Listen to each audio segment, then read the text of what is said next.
Question discuss करते हैं। बोलेगा कि अगर कोई भी रोलिंग बॉडी रफ सरफेस से स्मूथ सरफेस में इन करता है तो क्या होगा। अच्छा, मतलब कोई सॉलिड रिजिड बॉडी है, मतलब सॉलिड सिलेंडर है या सॉलिड स्फीयर है, कोई भी रोलिंग बॉडी अगर स्मूथ सरफेस पे इन करता है तो क्या होगा।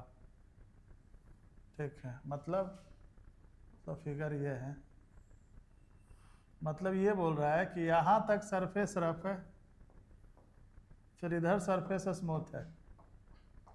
ठीक है, एक फोर्स लगा के पार्टिकल को हम प्योर रोलिंग मोशन में ले जा रहे हैं, सेंटर पे कोई फोर्स लगाए हैं। इसमें फोर्स का पोजीशन बहुत मैटर करेगा, ध्यान से सुनना। अभी हम जो डिस्कस कर रहे हैं उसमें फोर्स कहाँ पे लगाए हैं, सेंटर पे। ठीक है, अगर फोर्स ये कहीं और लगेगा तो सिचुएशन बदल जाएगा। ठीक है, अभी हम लोग क्या कर रहे हैं, फोर्स सेंटर पे लगा रहे हैं, ये ध्यान से सुनना, बार बोल रहे हैं। तो एक रिजिड बॉडी जो प्योर रोलिंग में था उसमें क्या किए, हम एक फोर्स सेंटर पे लगाए और ये रिजिड बॉडी जो है मोशन में था और ये रफ सरफेस से स्मूथ सरफेस में इन कर गया। तो बोलेगा जैसे ही ये इन किया स्मूथ सरफेस पे क्या होगा। अब यहाँ पे दो केस हम ले रहे हैं। केस 1 क्या है, फोर्स नॉट इक्वल टू 0, मतलब जब यह स्मूथ सरफेस पे इन किया तो फोर्स हम लगा ही रहे हैं, हटाए नहीं है। ठीक है, और दूसरा केस में जैसे ही यह स्मूथ सरफेस पे इन करेगा हम अपना फोर्स रिमूव कर लेंगे। केस 2 क्या करेंगे, हम अपना फोर्स रिमूव कर लेंगे। दो पॉसिबिलिटी है इसमें, दोनों जरा देखते हैं क्या होता है। तो जब रोलिंग बॉडी स्मूथ सरफेस में इन किया और अपना फोर्स हम नहीं हटाए तो क्या होगा, तो इस पे हो जाएगा, जैसे ही रफ सरफेस से स्मूथ सरफेस पे आएगा नेट टॉर्क 0। क्यों, F तो सेंटर से पास कर गया और फ्रिक्शन चला गया तो नेट टॉर्क 0, तो अल्फा 0 हो गया सडनली।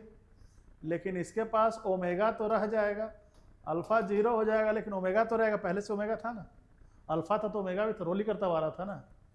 तो हुआ क्या कि जैसे ही स्मूथ सरफेस में इन किया टॉर्क हो गया 0, तो अब इसका ओमेगा कांस्टेंट हो जाएगा। लेकिन फोर्स तो आप लगा रहे हैं तो सेंटर ऑफ मास का एक्सेलरेशन सडनली इंक्रीज कर जाएगा। क्यों, क्योंकि पहले ये फोर्स दो काम कर रहा था, घुमाने का भी काम कर रहा था और ट्रांसलेट करने का भी काम कर रहा था, अब सिर्फ ट्रांसलेशनल मोशन का काम कर रहा है। तो सडनली एसीएम बढ़ जाएगा, तो सेंटर ऑफ मास का एक्सेलरेशन सडनली कितना हो जाएगा, तो F/m। तो अब ये स्लिप करेगा। क्यों, अल्फा बढ़ा नहीं है, एसीएम बढ़ गया, अल्फा तो 0 हो गया। तो ये क्या करेगा, जैसे ही रफ सरफेस से स्मूथ सरफेस पे आएगा और अगर हम फोर्स रिमूव नहीं करेंगे तो ये स्लिपिंग का केस बन जाएगा और सेंटर ऑफ मास का एक्सेलरेशन सडनली इंक्रीज कर जाएगा और घूमेगा लेकिन स्लिप करेगा। ये रोलिंग भी स्लिपिंग का केस बन गया। यहां तक ठीक है।